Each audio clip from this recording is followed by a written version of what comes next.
Seat Leon SC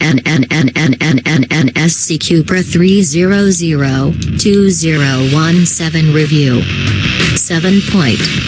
A power boost makes the Seat Leon Cupra 300 faster than ever, but it's more of a GT than a hot hatch. What is it?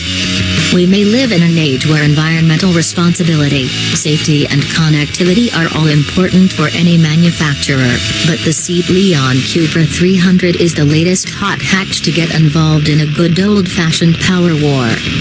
Sure, the likes of the Mercedes-AMG A45 and Audi RS3 are knocking on the door of 400 bhp, but those are stretching the limit of what a hot hatch is. If we look at more affordable pocket rockets, then a figure of 300 ponies is starting to become the new target for Focus-sized front drivers. So with the Volkswagen Golf R now gaining another 10 bhp, there's room in the Volkswagen Group hierarchy for a quicker Cupra. It now has around 300 metric horsepower, or 296 Great British horsepower. Torque is also up by 22 foot to 280 and is channeled through a 6-speed manual or a dual-clutch automatic gearbox. You also get an electronically controlled limited slip diff, adjustable dampers and a lightly revised interior and exterior. While a 4-wheel drive variant of the estate is optional for the first time, we're looking at the regular 3-door with a manual box. What's it like? Despite an abundance of firepower under the bonnet and 19-in alloys filling the wheel arches, the Cupra is pretty understated.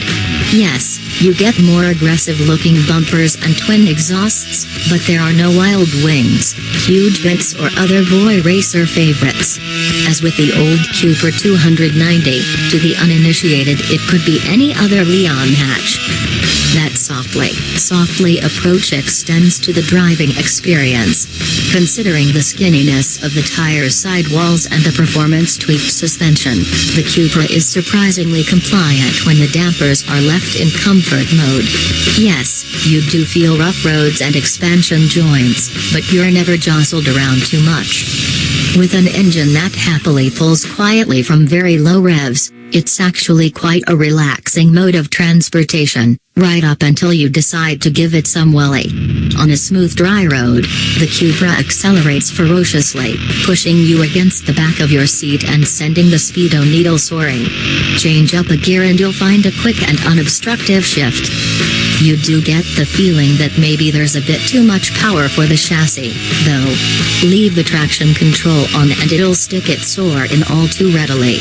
Turn it off and you'll still get the odd flash as the Cupra wheel spins through first gear and into second.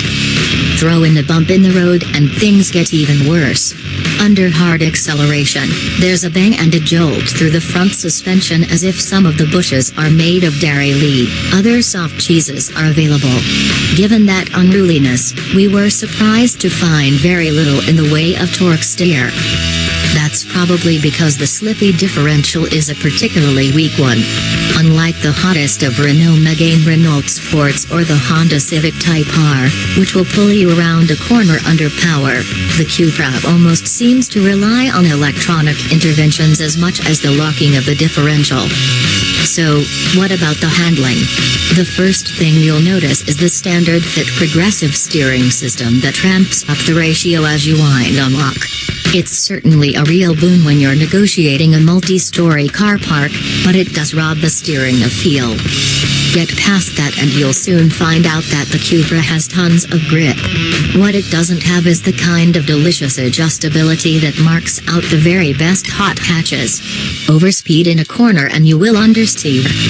We also found that while you can ramp up the firmness of the adaptive dampers, they work best in comfort mode on anything other than the smoothest of surfaces. Try Sport or Cupra mode on a B road and it feels like you'll pogo into the nearest ditch. As for the interior, there's a new larger touchscreen and a wireless phone charging area, but no real improvement in the overall ambience. Everything is black or dark gray, there's some truly awful carbon fiber patterned fabric and some flimsy plastic that isn't all that well hidden. Considering how a Golf R is barely any more expensive, you'd hope for better. Should I buy one? We suspect that there are plenty of people out there who like the idea of a hot hatch, but don't want anything too uncomfortable or brash. For those people, the Cupra could be worth considering thanks to its good cruising manners coupled to a real powerhouse of an engine. If you think a hot hatch should be fun above all else, then look elsewhere.